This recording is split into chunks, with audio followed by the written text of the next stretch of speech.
Please, sir. Good morning to all of you.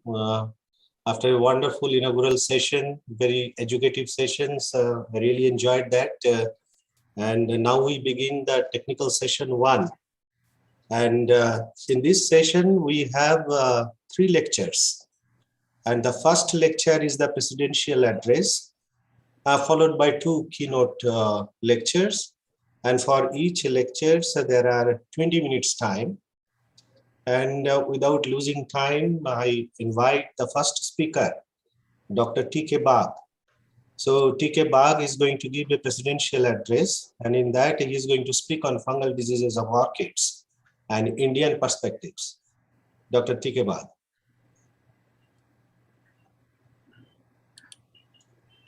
Okay, thank you, sir.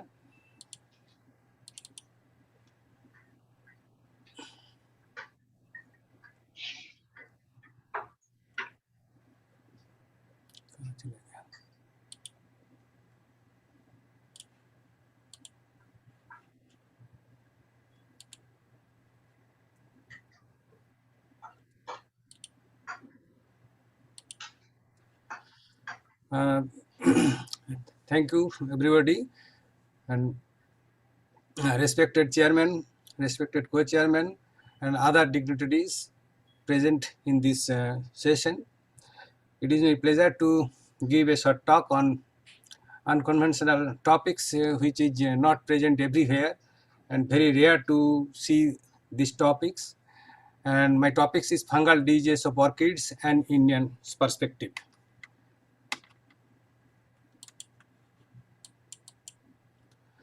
You see that orchids are flower traded globally for exquisite beauty. Present global market of orchid is about 400 billion US dollar. We have rich source of biodiversity of orchid in India.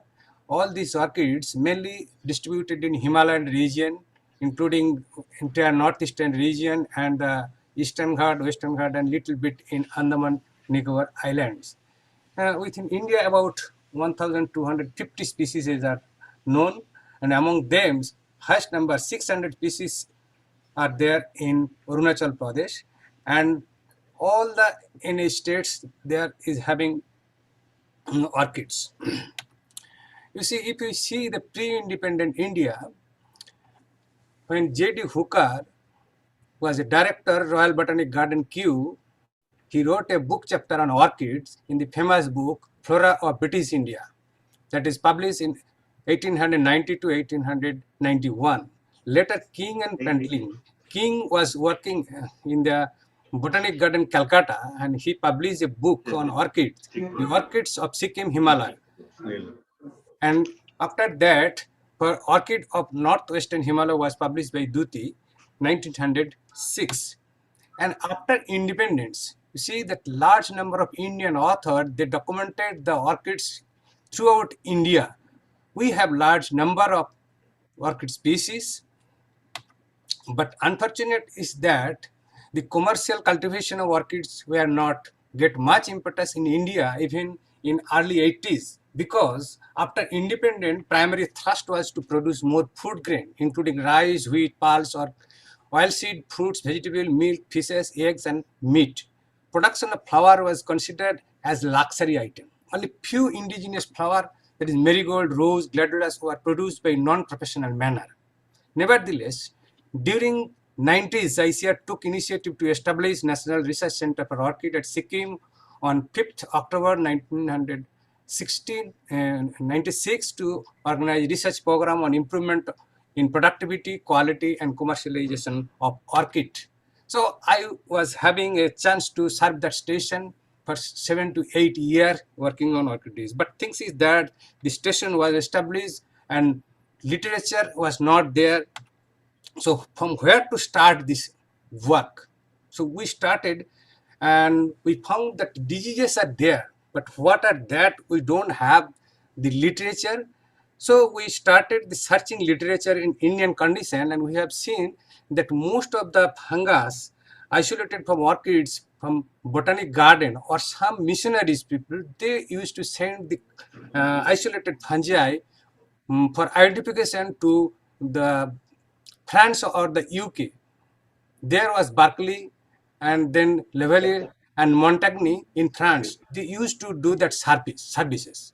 But pioneer study of fungi was done by mostly the medical mycologist.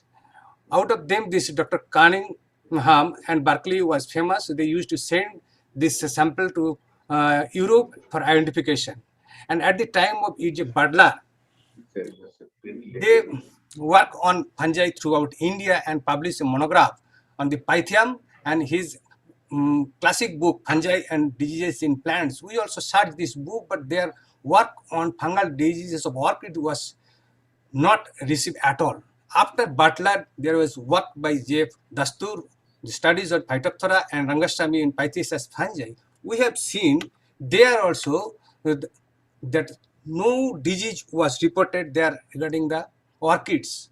Only in 1973, the Kanayan and Neni published one report from Pantnagar University campus that caused by Chlorotrichum. Never it was found other parts. Later it was reported from Assam by Dr. A.K. Roy and Burman. But things is that only Chlorotrichum was reported by some of the mycology scientists from different university, but other diseases were not there. But we have seen that diseases are there when we started work, and then we have seen that throughout the world there are different species. 4 species where the Phytophthora was there.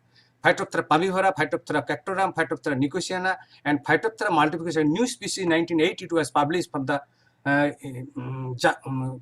reported from New Zealand.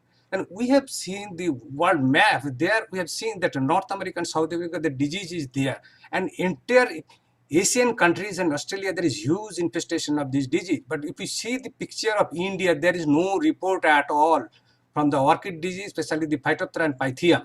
So we have seen the disease scenario in India, then we start critically.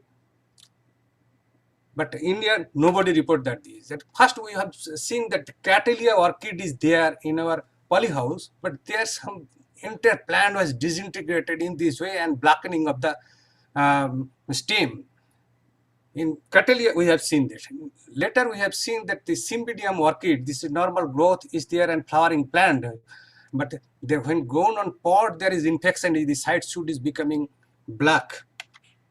Later, we have seen when grown on the soil, there is the leaf infection is there, rotting and blackening, and when new shoot is coming out, there is also heavy infection.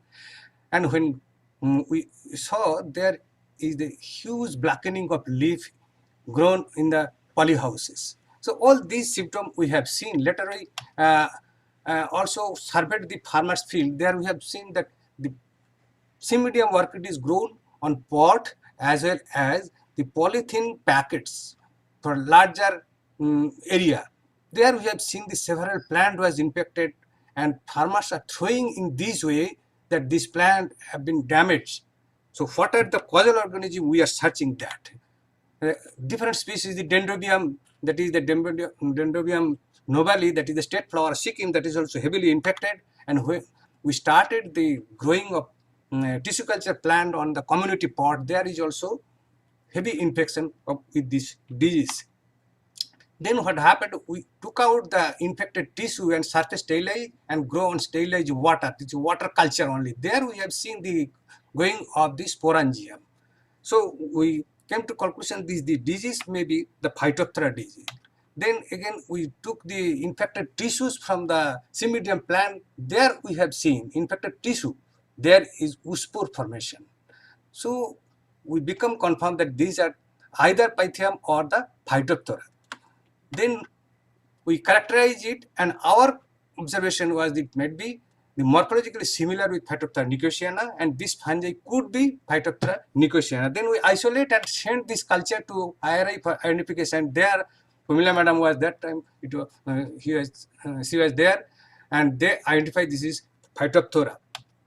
Later, we have seen another culture. Their sporangium is different from earlier, and it was more similar with the Phytophthora palmivora. All these pathogens are present in India, but in different crops. But in orchid, nobody reported that. So we surveyed the different places and what are the orchid varieties or the hybrids infected. All these are the Indian species, the Cymbidium, mostly Cymbidium species were grown there, and large number of species was infected, and whatever species introduced from other country and Mirik and Sikkim people were growing, out of this, all these hybrids infection were there. Some places the entire pot is infected, some places just initiation of infection.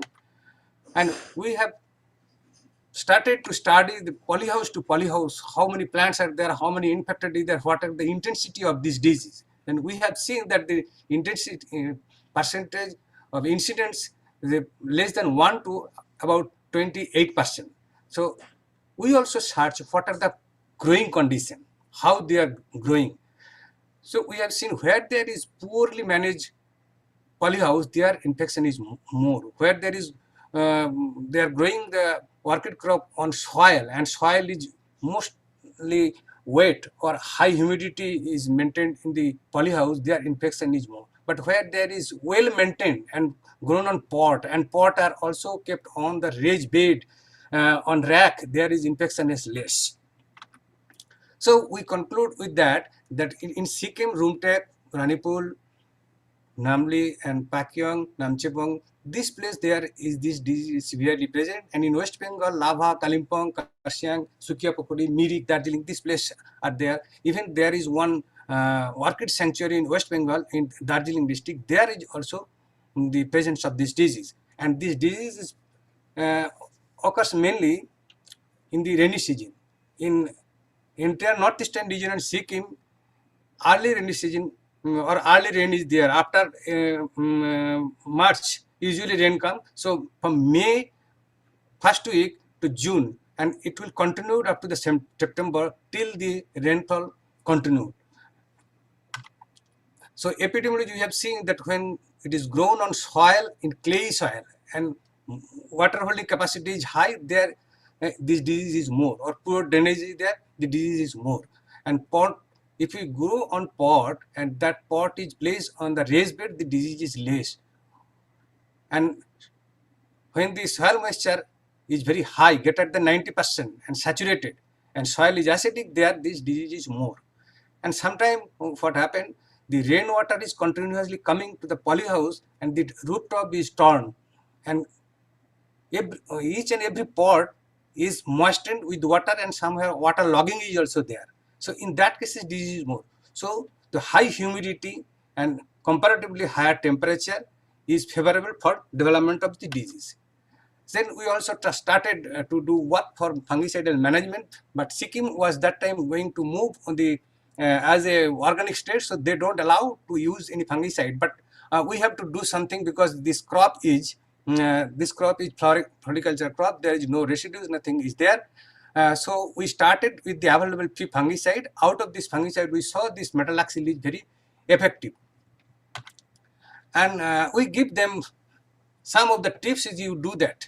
They separate the infected plant and destroy infected part after checking the disease, and good aeration and drying conditions should be maintained within the house. Reduce watering when temperature humidity is high, and avoid planting material or young plantlet from getting wet excessively in rain.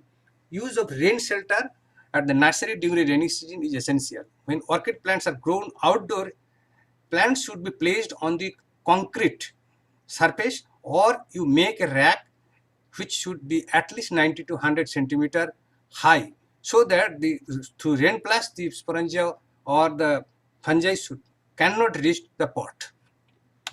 Later, we have seen another disease, this anthracnose. It was earlier reported, but later we saw this disease is very severe in many of the houses, and even our research institute polyhouses.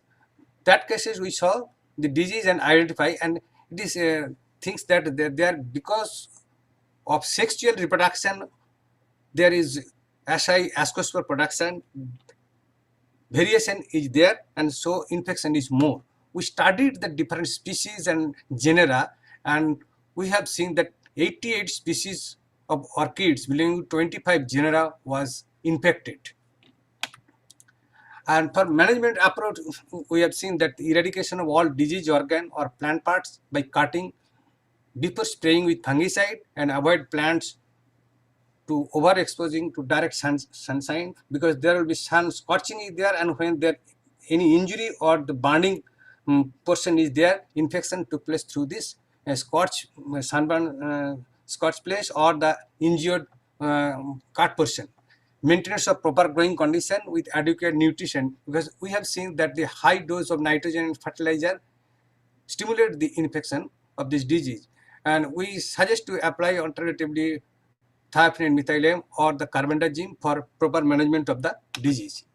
Now again another one disease is the orchid wilt. It is caused by Chlorotium ralphii. Chlorotium ralphii is a topical pathogen, but in Sikkim or Darjeeling there is more or less temperate.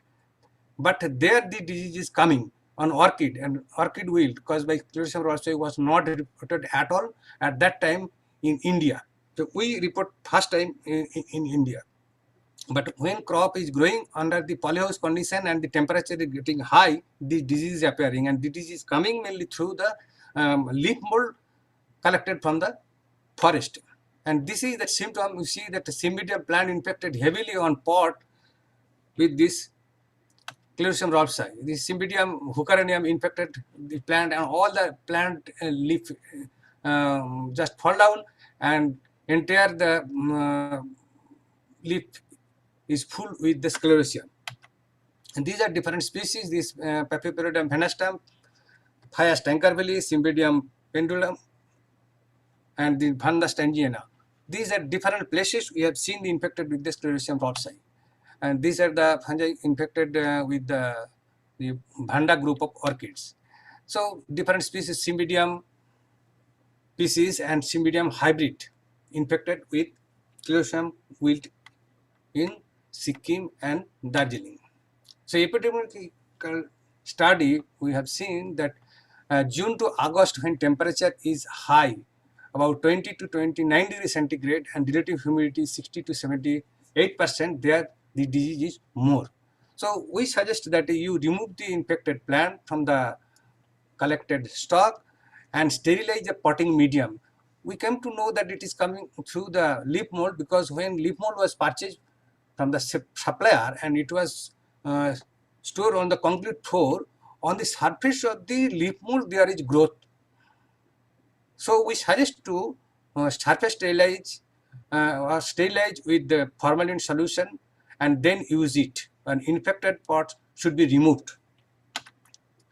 And Fusarium is another orchid disease. Mostly in other countries it was reported, but in India only 1 or 2 places. In Uttarakhand it was reported, and we also reported from NRC orchid, and it is caused by Fusarium solani and Fusarium polyferatum. This disease infects the flower as well as shoot, leaf, and the newly opened leaf.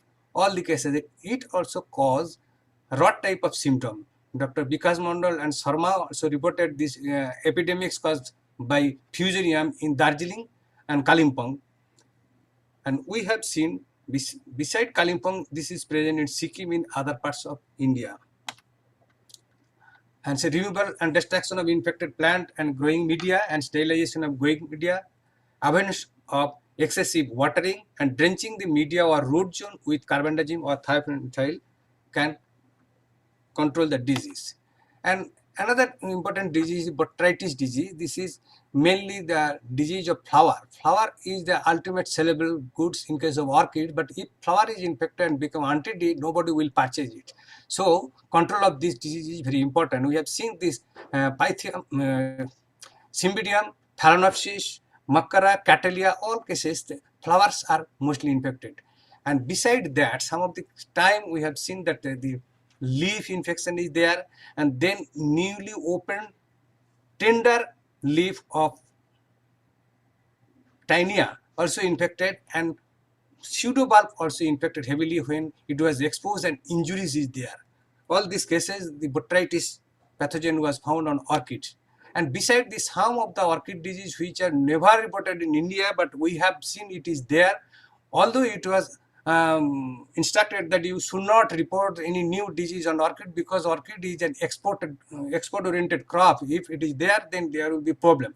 But next time the disease change and they ask the data on disease and pest on orchid, then we inform that how can we give this data? We don't have the data. Then they told no, you will record it. Then we started to inform this. So we have collected the Rastosaterium nepalensis. This is one medicinal orchid. It is grown on about 10 to 14,000 height, and when there is snowfall, the crop is covered. But when snowfall goes, normal leaf come and their infection is there. And this is the Paxinia. Rust infection of Satyrium nepalensis caused by Paxinia satyrium. And another one is Calanthe is infected with the Uridorus, and 4 species, Calanthe tuliformis, Calanthe palantiginia, Calanthe discolor, Calanthe biloba is infected by this disease. Some are severely infected, some are very less infected. Another one is this Phaeus tankerveli. This is also severely infected with this rust disease. And another is Anthogonium and Harbinium. These are infected in natural condition in forest. And this is the new fungi, the Chlorotodicum Coleosporium species. Initial stage Coleosporium is not segmented, but later is septed and produce basidia and basidiospore. Another one is this is the jewel orchids, Goodyeara and Anactochilus. These are ornamental foliage orchid as well as the medicinal plant. Their infection is heavily by Sclerotinia chloroserum. These are also new report from in India. All these are reported later from different. We have reported this in different journal. And thank you. These are the disease we have seen and documented and give the control measure to the farmers. Thank you, sir. Thank you, Dr. Vag. Very wonderfully spoken about the orchid diseases. And we all know that among the ornamental plant, orchid is so important economically, and especially our northeastern region. And Dr. Vag described the historical perspectives and the difficulties even to start orchid research in India because there was no baseline. So with the establishment of the institute at Sikkim, orchid research has taken a very good shape. And Dr. Vag, wonderful to see that you described so well about the various fungal diseases of orchids. And I myself have experienced during especially the rainy season in the Sikkim Hill and Darjeeling Hill. There are a lot of epidemics of rotting disease in Cymbidium, and many of the farmers, Cymbidium is very important, cash crop, economic crop. So I think we are running a little bit of time, and we are not taking any questions or discussions. And thank you for your wonderful presentations. And we move to the next presentation.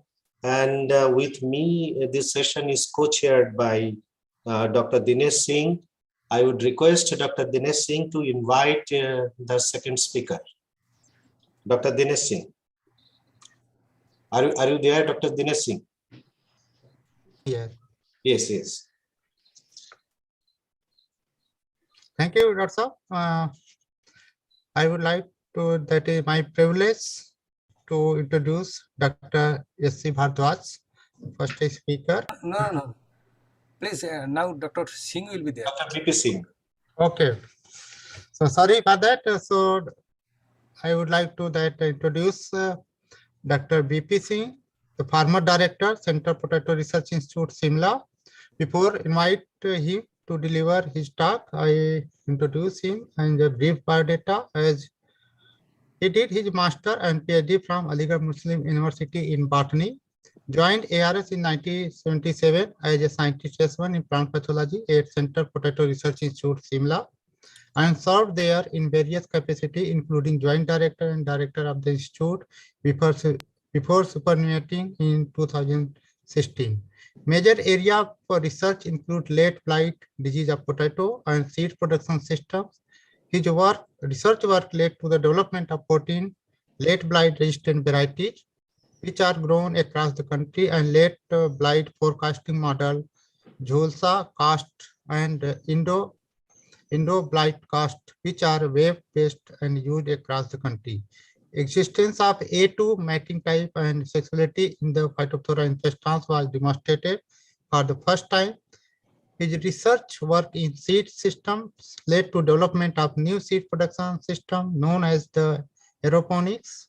He has visited over 27 countries and has been bestowed with several awards, including ICR Team Research Award 2 times and Hari Om Ashram Trust Award. He is fellow of different scientific society, including IPS and NAS, published over 175 research papers, awarded 2 patents, and guided 12 PhD students. With this brief biodata, I would like to invite Dr. BPC. Okay, sir. Now over to you. Thank you, Dr. Dinesh Singh, for the nice introduction. Dr. Vikas Mandal, chair of the session. Dr. Vikas Mandal, chair of the session. Dr. Dinesh Singh, co-chair. Dr. Malkhan Singh, Dr. Robin Gogoi, distinguished participants, ladies and gentlemen. I would like to thank the organizers for having invited me to deliver this talk on the occasion of today's symposium on plant diseases and their impact on food security. I'm fortunate to be associated with potato late blight, a disease which have been able to create an awareness about the importance of plant diseases, their impact on crop production, and consequently the food security. Of course, cereal rusts have been equally important. Their successive severe epiphytotics in early 20th century has really, made things worse as far as the food supply chain across the Europe is concerned. And therefore, it has been, of course, a long list, but these two set of diseases set the ball rolling, made the plant pathologists aware of what the plant diseases can cause to the overall food production across the globe. Well, ever since CPRI was established in 1949, Potato Late Blight Group has been working to manage potato late blight disease for almost 72 years now. And I can say that by and large, there could be some mishappenings here and there, but by and large, we have been able to manage this disease. And in doing so, the group has been able to study the entire host pathosystem, host in its entirety, with regard to the nature and extent of resistance available in both cultivated and semi-cultivated and even in wild species, and then how to use them. We have been able to study the variability in the Phytophthora infestans, epidemiology, the sexuality, and then finally the management that includes varietal improvement or varietal development. Today for my talk, I have chosen only one aspect, that is disease forecasting as a tool for managing potato late blight. And I'd be sharing some information related to potato late blight forecasting system that we have worked for almost 30 years or even more than that. We all know about potato late blight. I need not to emphasize. Over 2 million people died or migrated from Ireland. Dr. P.K. Chakravarti made a mention of it. More than 25% population was killed or, migrated. At the time of Irish potato famine, Irish society was highly developed. It was a very prosperous society. But then due to, annihilation of potato early in the season, it led to severe shortage of food. And at that time, you all know, potato was their staple food. And that led to the catastrophe that we all know about in the form of Irish potato famine. Well, that has happened, but then it, as I said, it has made awareness. It has made awareness across the globe, including India, and I'll be sharing the Indian perspective. Well, as far as the late blight scenario across the globe is concerned, it is present everywhere, wherever potatoes are grown. But it's more severe in Western Europe, the Americas, especially the North America, and the higher, tropical highlands. India, it's falls in, I must say, the low severity zone, but it's still the losses are enormous. If you look at the worldwide losses, they are enormous. Average crop loss in sub-Saharan Africa are 44%, and rest of the area 35 to 36%. In India, it is 15%, but again, 15% are too high in context of the kind of production that we do in India. There have been several epidemics of late blight, and this is just to sensitize you that the disease that I'm talking about is important with regard to the food security. In 1997-98, average crop losses in India was 45%. Average, I'm talking average at country level. And you can very well imagine what kind of havoc and chaos it might have created at that time. Subsequently, there have been epidemics, but then they are of lesser extent. We have been able to manage them.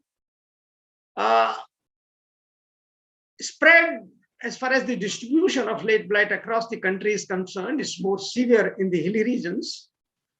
It's moderate in the Indo-Gangetic plains, and rest of the country, it's very, very, I must say, mild.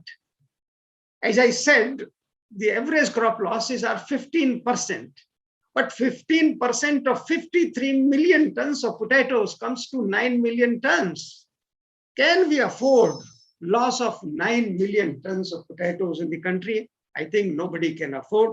And that's the reason why this disease is very, very important as far as the food security is concerned. And I have already said, we have studied the crop in its entirety, but I'll be restricting only to the disease forecasting system.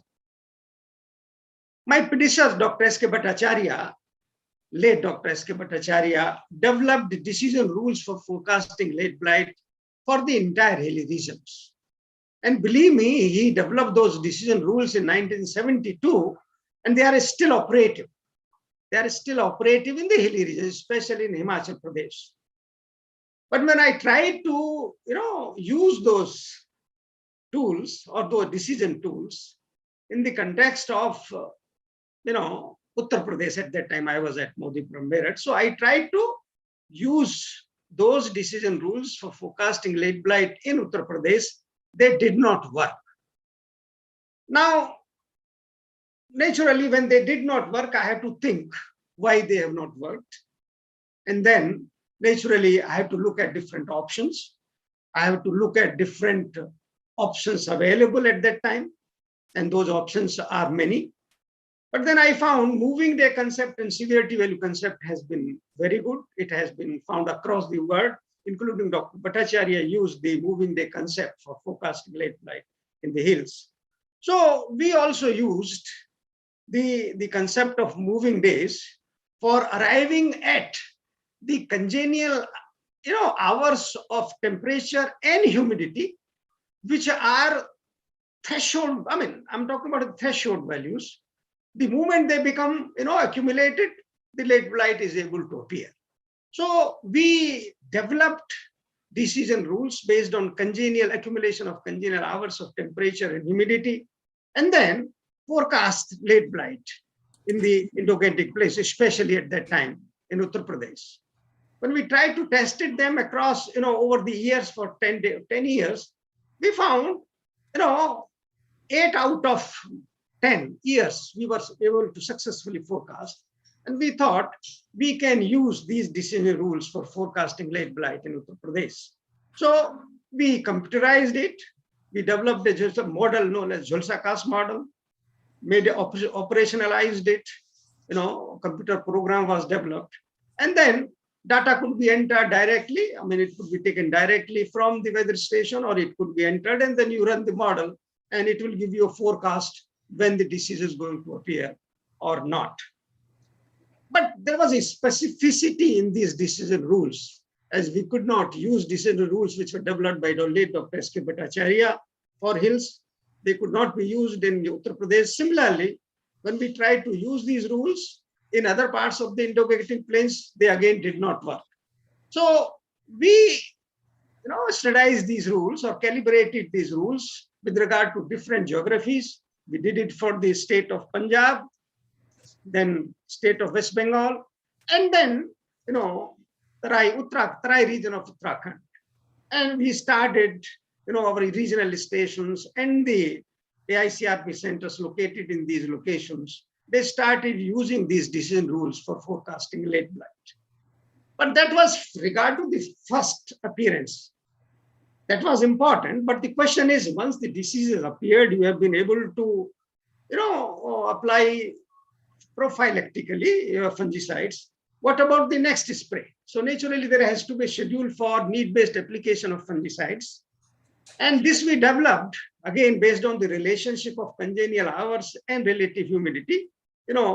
We accumulated the severity values over a period of time using the relationship between the two.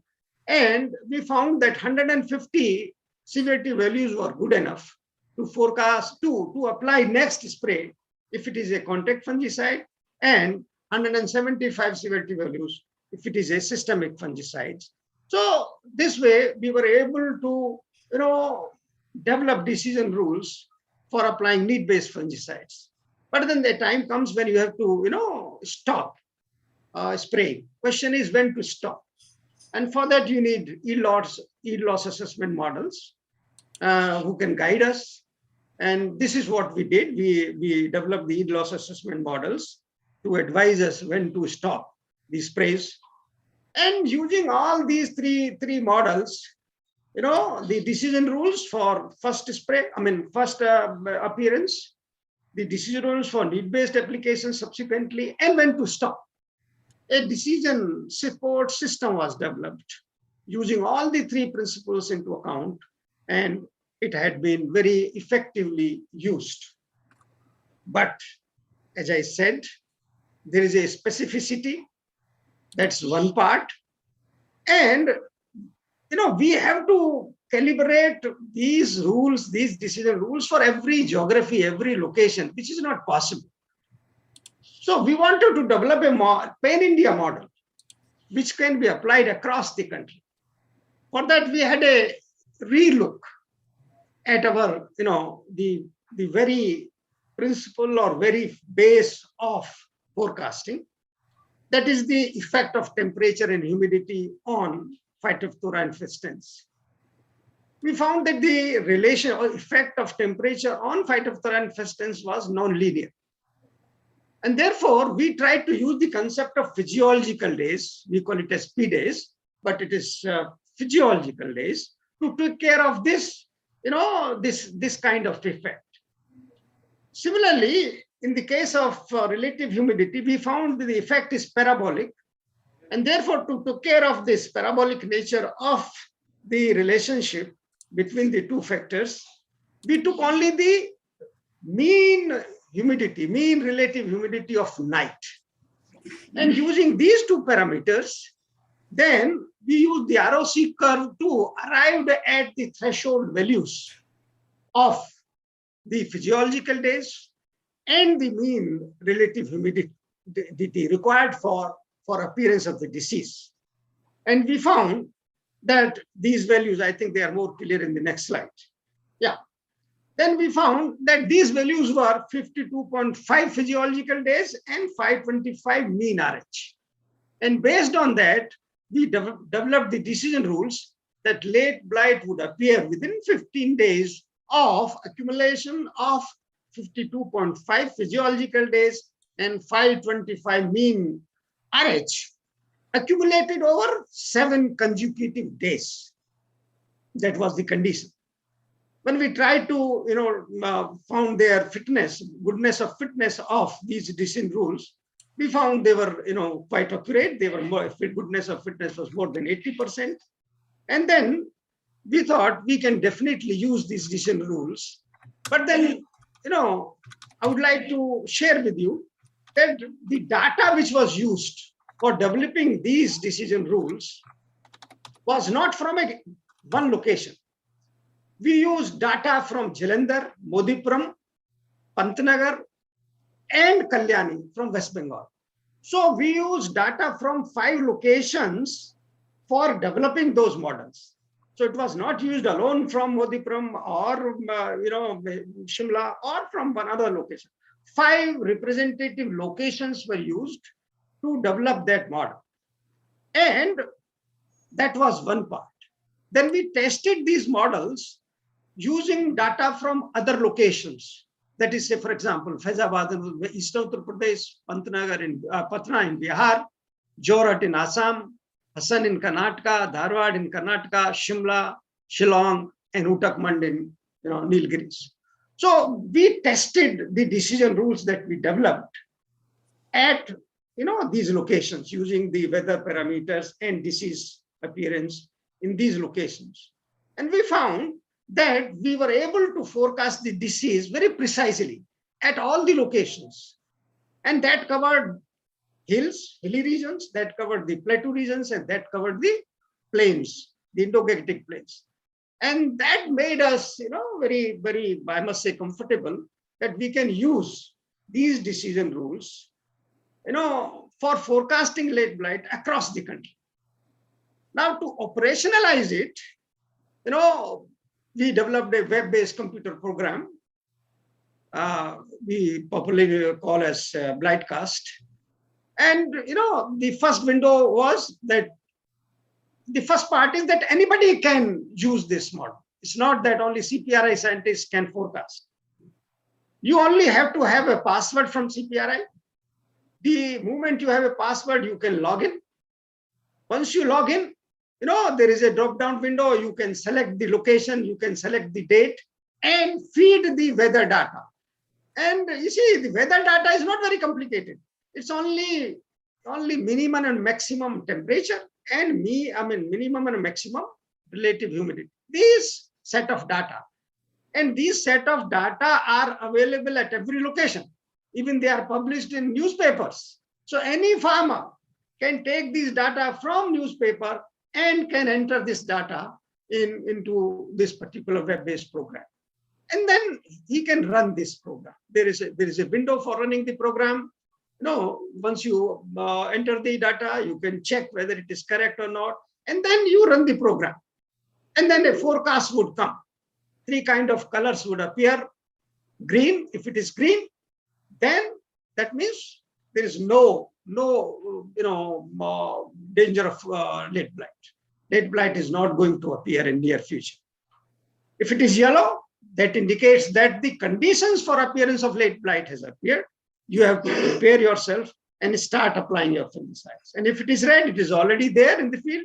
Naturally, you have to look for it and then start your fungicide applications as per schedule that has been developed by CPI. Well, the good part is that Indian Meteorological Department has come forward to collaborate with us to operationalize these models for forecasting late blights across the country using the help of 40 centers, I must say, AICRP centers as well as the universities.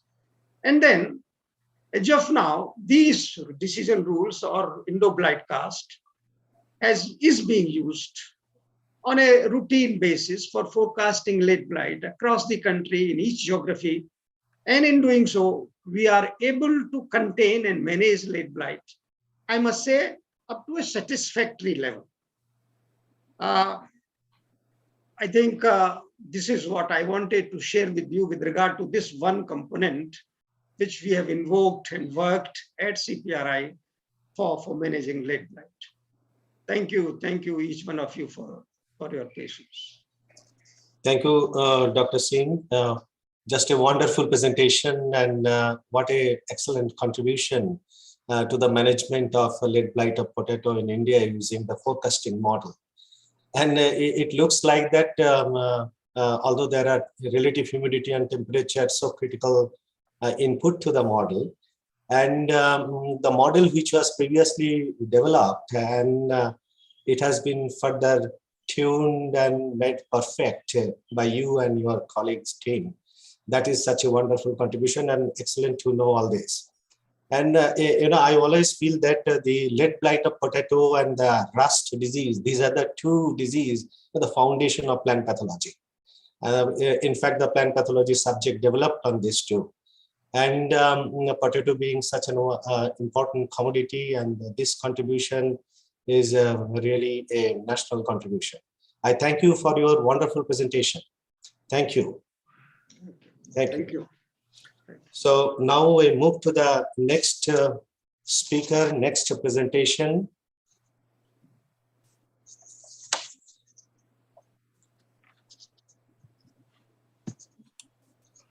So we have, I think we move to the next presentation. The next keynote lecture presentation is by Dr. S.C. Bharadwaj. He is a head and principal scientist of Regional Station, Indian Institute of Wheat and Barley Research, Flower-Dale, Shimla. Dr. Bharadwaj is going to speak on century of wheat rust research in India, from race to genomes and genes. And may I request my co-chair, Dr. Singh, Dinesh Singh, if you have his brief biodata, can you speak to the audience? Dinesh, Dr. Dinesh Singh. Dr. Dinesh Singh? Hello? I hope I am audible to the audience. Yeah, yes, sir. Yeah, okay. All right. So, Tushar, is there Dr. Dinesh Singh? Otherwise, okay, I have a pleasure to invite Dr. S.C. Bharadwaj. Dr. S.C. Bharadwaj, floor is yours.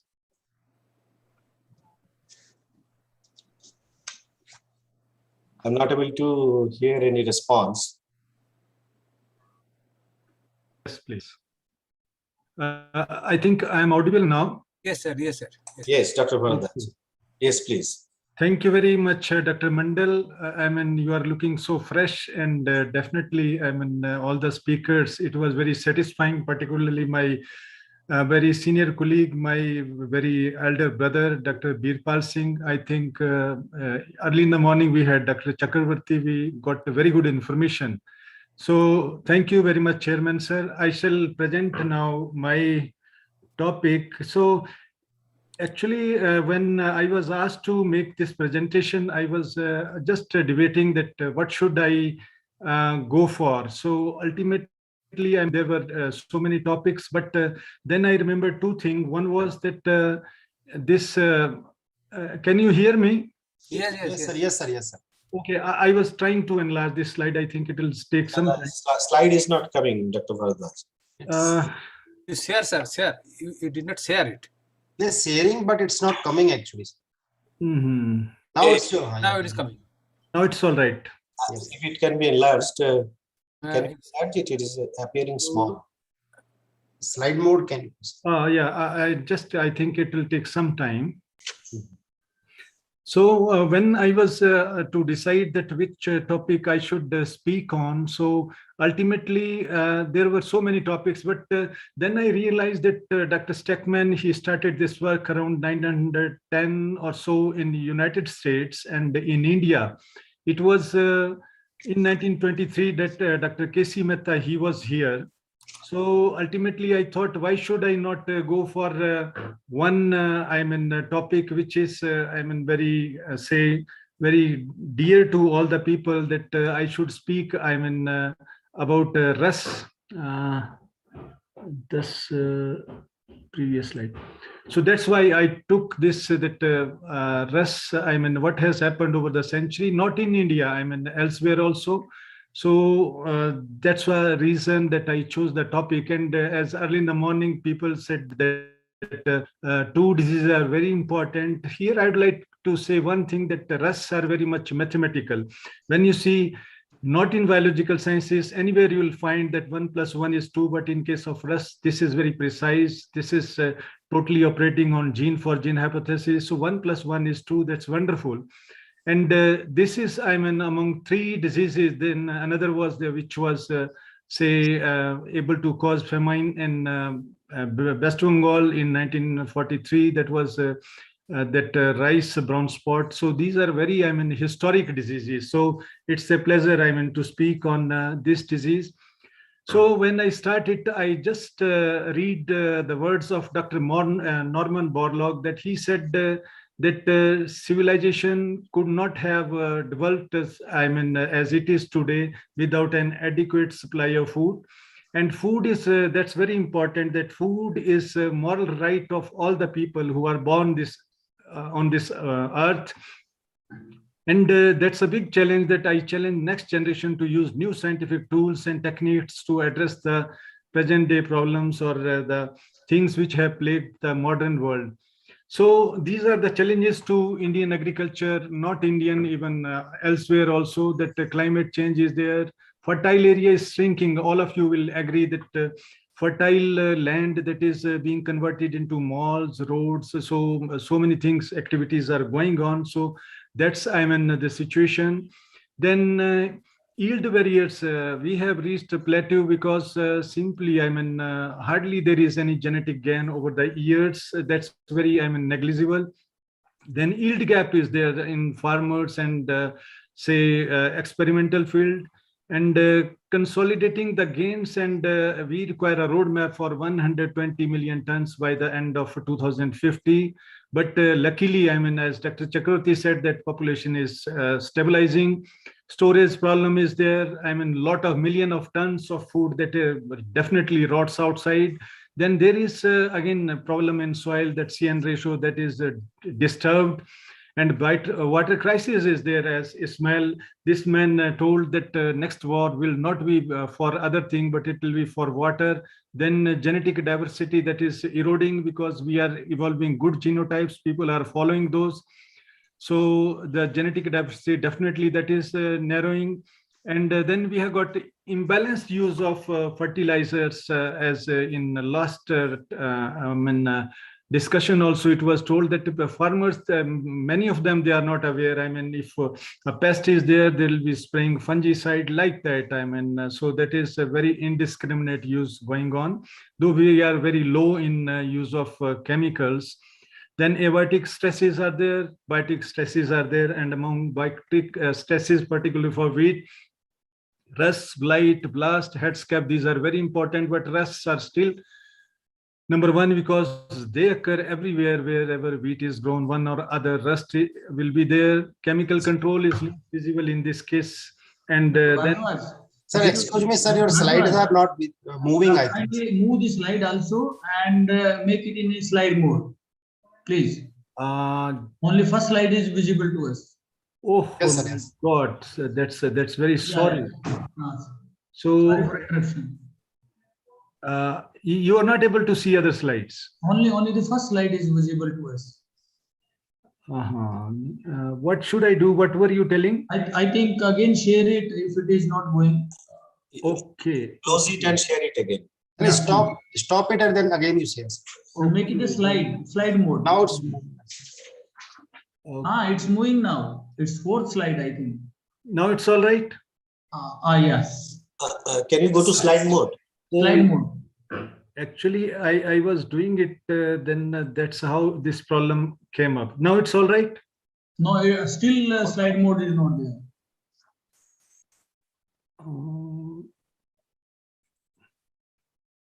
But anyway, Dr. Saab, you go ahead. I think let me go like that only. Go ahead. If it is moving, it is fine. Right. Now it's all right? Yes, yes. Please go ahead. So wheat itself is a very important crop, as I was telling, because it's the second most important crop when you see proteins and calories, and 90 billion US dollars trade that is there, that is more than all the crops put together. And when it comes to rust, stripe rust and stem rust, they cause 100% losses, and leaf rust that causes 50 to 70% losses. And even when disease is not perceptible to people, you'll see that still loss is incurred. And I made some calculation that when 25% loss is there in northern India, so this is loss of definitely 10,000 crore rupees. So these are some of the latest epidemics that UG99 which occurred in this East Africa. And we found that nearly 40% of our wheat material world over that was susceptible to this one. Earlier we had YR9 type of virulences, then Sonalika virulences. So many, wheat epidemics, these were there. So then this is the route, how that YR9 virulences, they were going ahead. So this is about stem rust UG99, which is much talked about. Luckily, it is not there in India, but still, at this time there are 15 variants of UG99, and these have occurred in 14 countries. And again, that was the luckiest part, that now we have shifted our that breeding say priorities, and we have we are really shedding away this LR26 or SR31 gene. At this time, this is 20%. Earlier, it used to be 40%. And this is how a distribution over the countries. So when we talk about rust, I was telling it that Dr. K.C. Mehta, he started the rust research work in India. It was because of his master's degree in Cambridge University that he got impressed with F.T. Brooks there. And he started rust work in India in 1923. And for almost 7 years, he was undertaking this research work with his own saving. And later on, he got a grant from, at that time, from Imperial Council of Agriculture Research. Why we need identifying these pathotypes? That is that a resistant variety all of a sudden becomes susceptible. And what's the reason? So then we bring it to culture collection, we test our material, and then it is used in varietal say selection or deployment. So when I talk of 100 years of research, so that's how we progressed. So this is the conventional system which was started by Dr. Steckman in cereal rust lab in University, Minnesota University. That's how it started. He had 12 differentials, and for leaf rust, these were the differentials. So that's how we started with identification of pathotypes. But later on, with the advent of this gene for gene hypothesis, we found that this identification system that is not purely on gene for gene hypothesis, because most of these varieties, these were having different genes. So that's how we switched over to then near isogenic lines. This is famous checkerboard, where we see that when host is having dominant and this recessive genes, how that you get 3 susceptible and 1 resistant. So this is just to different people, that that's how we get the different infection types. These are susceptible, these are resistant, and this is mesothetic. So this is how then we changed to this near isogenic line system. So this was given by Dr. Nagarajan in the year 1981. So in 0 set, we have got the varieties which are predominantly cultivated in India. In A set, we have got near isogenic lines. And in B set, we have got the differentials which were used by Dr. Johnson. And later on, we just say, just to shed away this system. So that's just to show the link between old system and new system. So this is that binomial nomenclature. How do we say name a pathotype? This is about 77-10, which is a pathotype which is virulent on LR28. So whenever it is susceptible, it gets 1, and not susceptible, when it is resistant, it gets 0. That's value is arrived at, and we reach this value ultimately. So through this system, we are able to tell how a particular pathotype group has evolved over the years. So this is the 77-1, now this 10, sorry. Then we have gone now up to 77- say still more, I mean 11, 12.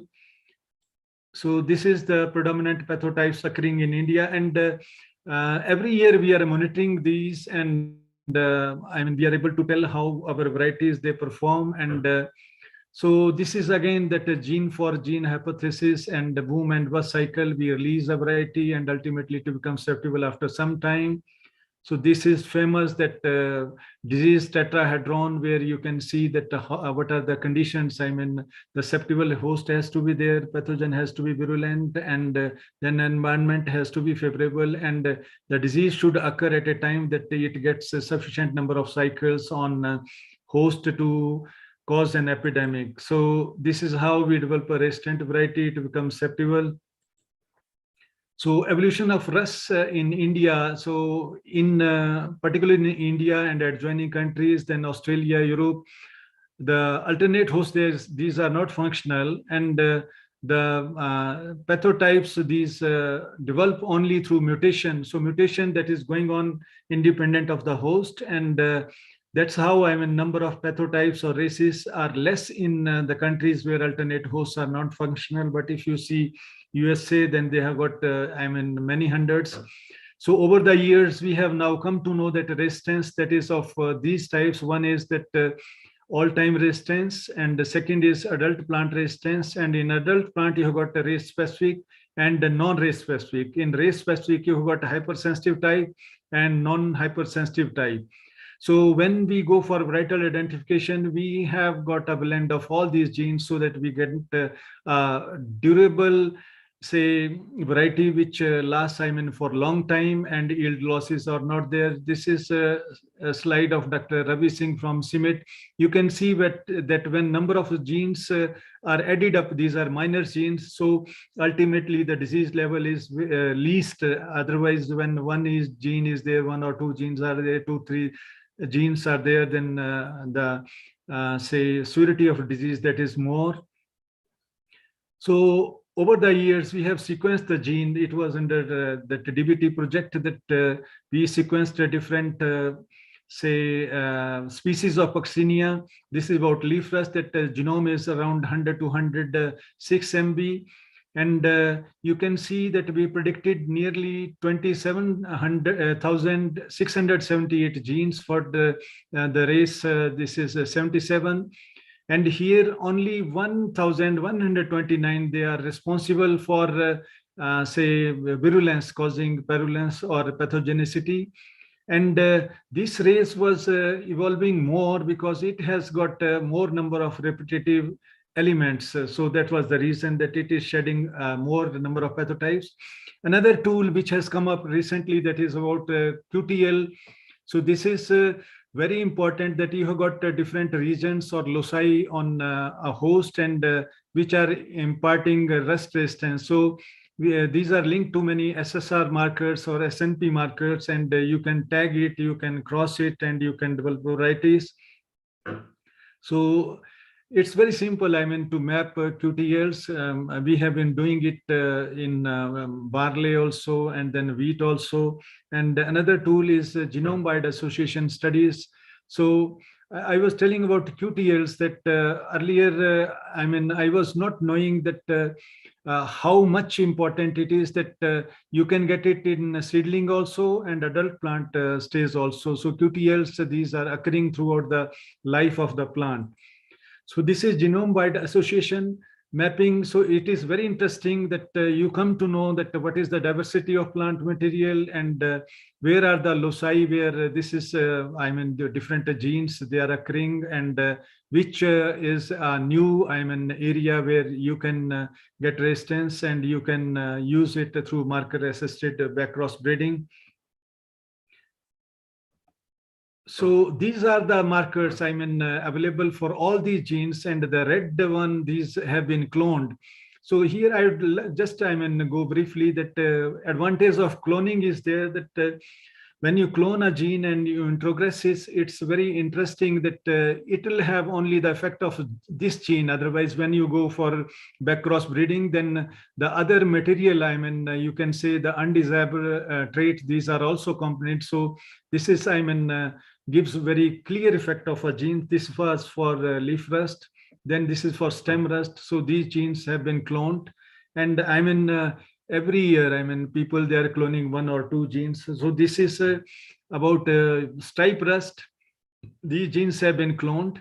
And these genes are, you can say, the slow rusting genes or adult plant resistance genes. And these are being used widely world over. Just a minute, I think it something went wrong. Yes, please. So this is very interesting that we from Shimla, we identified one new gene LR80, which is the 6th gene from India, though other genes LR10, the work was done in Canada, and this work was done in USA, but for LR80 and LR48, 49, mostly the job was done in India, and it is I mean, 6th gene in the history of 75 years when you have got 224 internationally designated genes. So this was very creditable. That's how we come across, because we collected different lines from, you can say, indigenous lines from hills. And we found one line which was giving entirely different say infection type. It was susceptible to one pathotype only. And the interesting thing about this pathotype is that it is not virulent on bread wheat. It was virulent only on tetraploid wheat, and it does not occur in the field. So that was the starting point for identifying this say gene. And this is here you can see the SSR marker map. So we had flanking markers to tag these genes, and here SNP map. So this is a very interesting gene that it confers adult plant resistance, not only adult, but seedling resistance also for all the pathotypes of leaf rust in India and Australia. And we can use it in back cross breeding, and these are the tightly linked markers. So it is very easily, I mean, to track the gene over the generations. So recent tools, I mean, these have come up very well. That is SAR, ISR, then effectors, transcription factors, PR proteins. So these are being used, I mean, in different countries at present. And the latest, I mean, that is very interesting is CRISPR, and even CIMIT and other people, they are developing gene cassettes. So where we'll have 3 or 4 genes together, and you can definitely progress in a particular, say, target variety. And our future thrust will be that UG99, though we may or may not get from, say, our western border, but still, I mean, when a gene breaks down, so it continues. So we may have our own pathotype or own mutation here. So that's very important.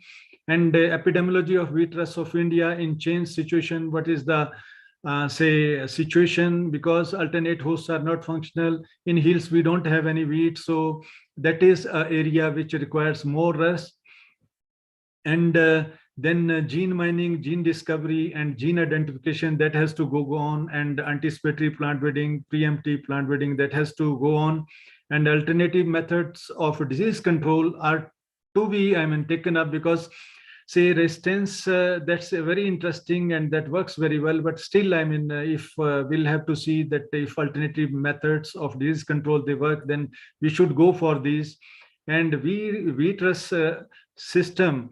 So we have done genome sequencing, and for wheat also, for rust also. So how can we use that data of sequence? That is very important. So that's about brief. I think I was very fast because I was told that the limit is, say, that is for 20 minutes. So that's all. Thank you very much. Thank you, Dr. Varadwaj. The rust disease was very well covered, and the description of pathotypes, evolution, and resistance, and especially the identification of new gene, and also the 2 races. And your team and you are all were involved in generating genome sequence data from the 2 races. And as you correctly said, that genome sequence data and the molecular tools how to utilize in the management of the rust disease. That's an important future area of research. So with this, I thank you very much for your presentation and wonderful coverage of the rust, witch rust disease. And with these, we have come to an end to the end of this session. And just to tell that we had 3 wonderful presentations and covered from orchid to potato and the wheat rust. And in between, because of the shortage of time, we are not able to interact with our audience. But now probably as we are heading to lunch and we don't have any more presentation, so it will be good idea if there is any interaction and discussions, 1 or 2 interaction and discussions we can take up for all the 3 speakers. So audience, if anyone has any queries or interaction, please come up.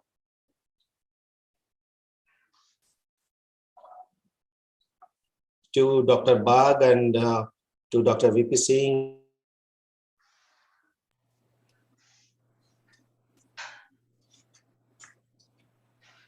Sir, I have one query, sir, just knowledge, further knowledge. Dr. S.C. Bhardwaj, I have visited your lab also, and very good facility you have developed, and even yourself to the country to supply of that so many that genotypes for that testing of rust. I have Dr. Rasmi Agrawal and her team. I also did the full genome sequence of rust pathogen. So whether they have some variation of both, you have also done, here also have done, and I think Dr. Tia Sharma team has also done on that aspect. So have any significant variation in this whole genome sequence of that?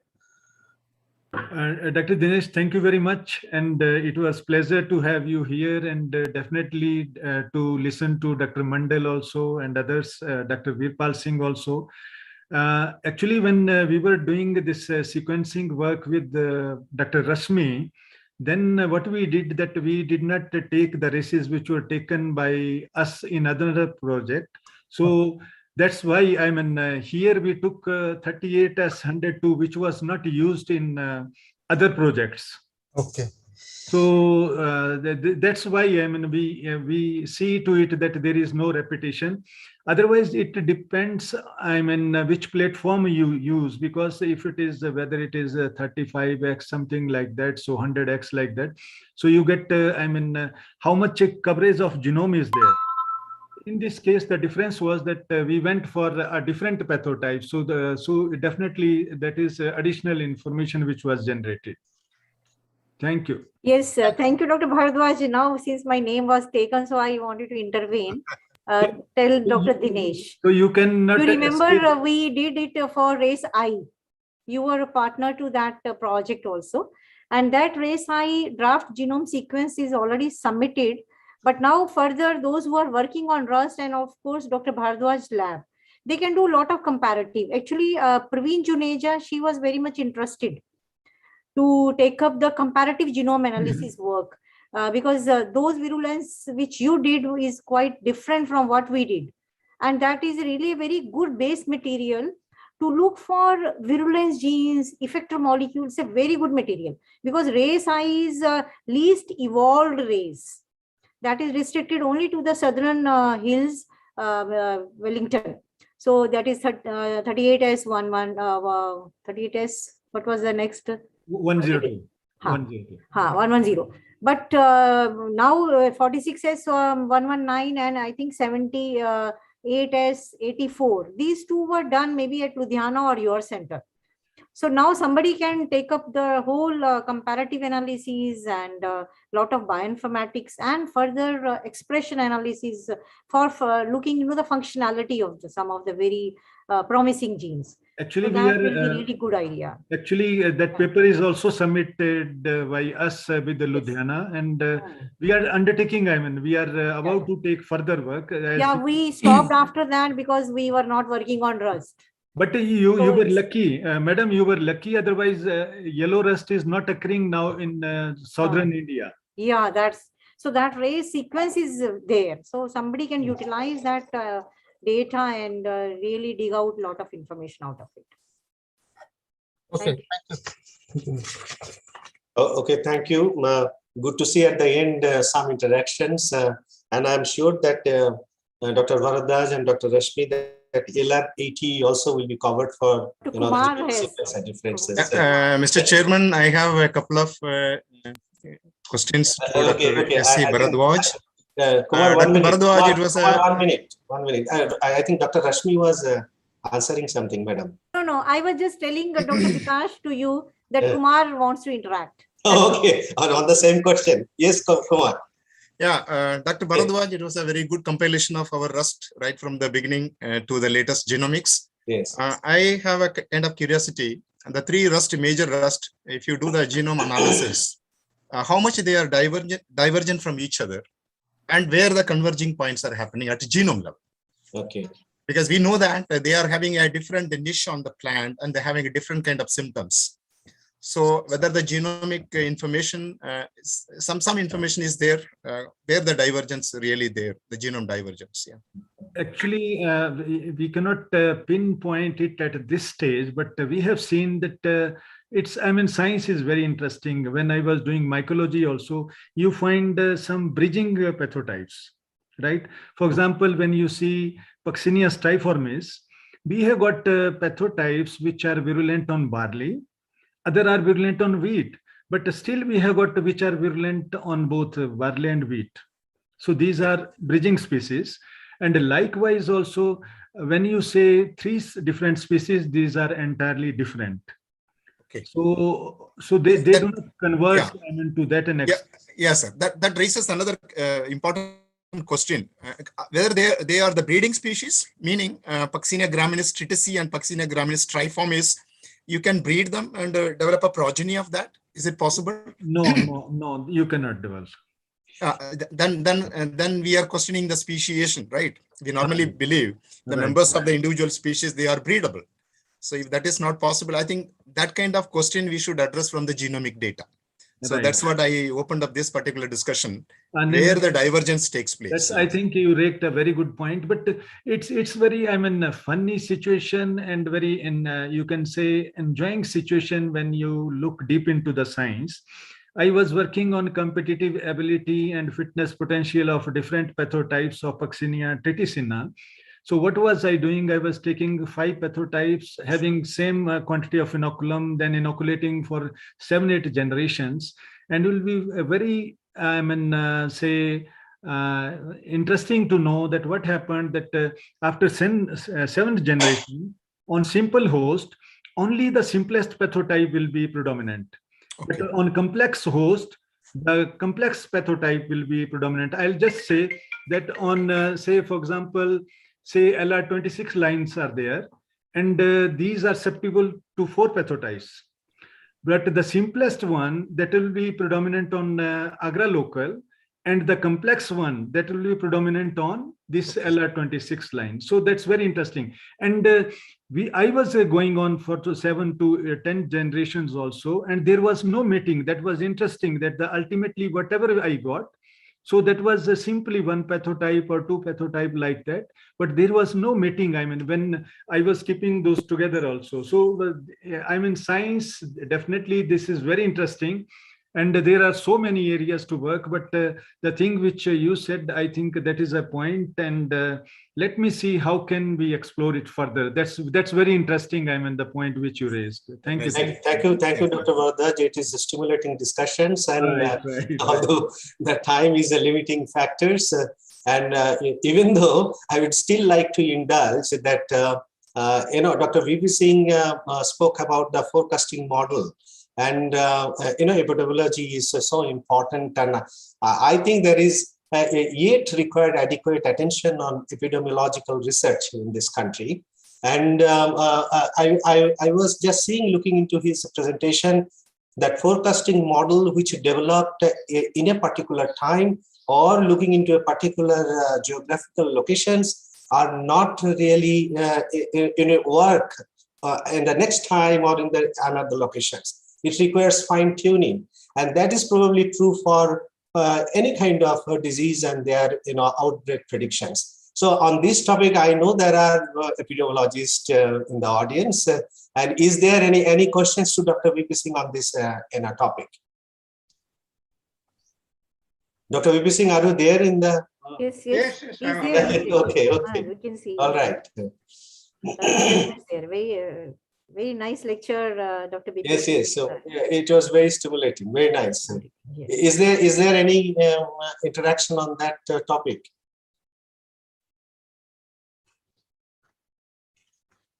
All right, no one is initiating, and in that case, I just conclude this session. Madam, you have anything to flag? No, I just listened to Dr. BP Singh's lecture, and that's a age-old disease, and still, Yes. Disease is so important.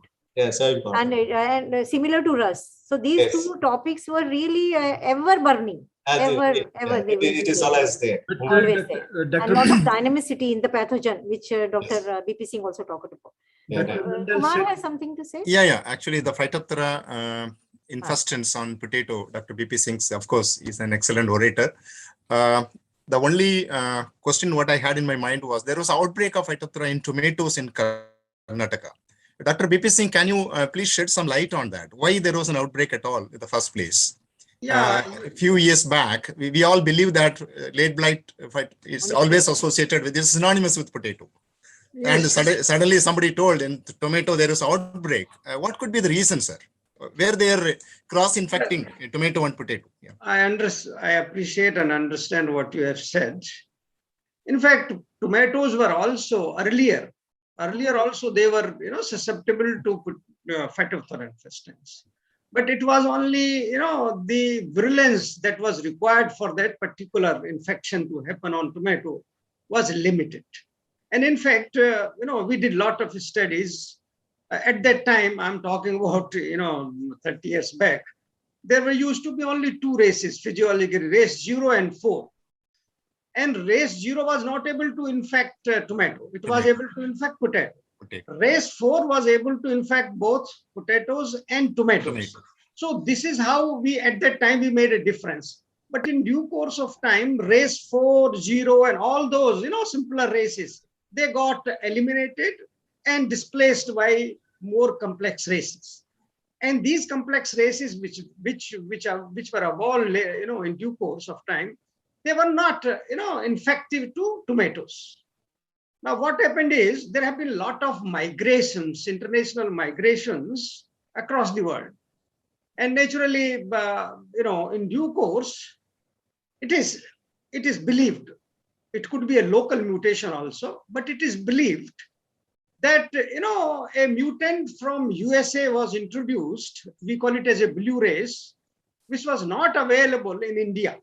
Now, there could be a discussion whether it is a local race, appeared due to mutations, local mutations, or it was introduced into India from abroad. Whatever be the case, in southern part of India, especially in Karnataka, where the weather conditions are very congenial because the crop is grown, potato is grown in Kharif region, and it is a rain-fed crop. So naturally, most of the time, the conditions are congenial for late blight, Phytophthora infestans buildup. So maybe there could be a local mutation as well over a period of time, and then it got selected, and then this is how it expressed. But the fact is that a new race, we call it as a blue race, developed, and this particular race, population of this race, built up over time and was able to attack the tomato crop in Karnataka in a very, very severe form. Later on, of course, it has been observed elsewhere, including West Bengal also. But then it's a new race which was not encountered earlier. And this is how tomato late blight, what you are talking about. Yes, sir. Nice. At this point, we cannot say whether it's a transboundary or local mutation. Yeah, it's very difficult to say. Right, sorry. Excellent, sir. Thank you, sir. Yeah. So thank you, Dr. VP Singh, and all the members for interacting. And I come to an end of the sessions, and at the end, I thank my co-chair, Dr. Dinesh Singh, and also reporter, Dr. Diva Tamil and Malkhan Singh Gujar. And I take this opportunity to thank the organizer, Dr. T.K. Bagh, Dr. Amrita, for giving me this opportunity to, and also the Indian Phytopathological Society, organizing this symposium and giving me this opportunity to chair this session.